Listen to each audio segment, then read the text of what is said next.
Hello, I'm Design Guy. I'll show you how to easily put text right onto your images using Canva. Click Create, then set custom size to 300 by 300 pixels. Next, add an element using Image.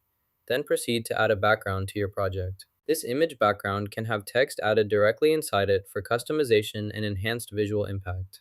Click Add Heading, then type any text you want, such as a sign or message, directly into the heading area. Change the text color and add an outline. Duplicate the text, add a background, then send it backward. Select the text, click Send to Back, then Clear. This places the text behind the image, embedding it inside. To add text inside an image in Canva, select a mockup. For example, choose this blue mockup from the options available. Add some flowers by placing this flower element right here. Once it's done, you'll see your image here. If you missed any steps, make sure to add those elements now to complete your project accurately. Add text inside the element, then drag it to the desired position.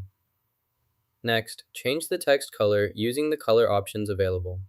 This allows you to customize the appearance and placement of your text within the design. To add text inside an image in Canva, use the outline feature.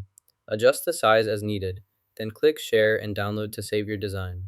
Now you know how to add text inside images in Canva and subscribe for more easy design tips.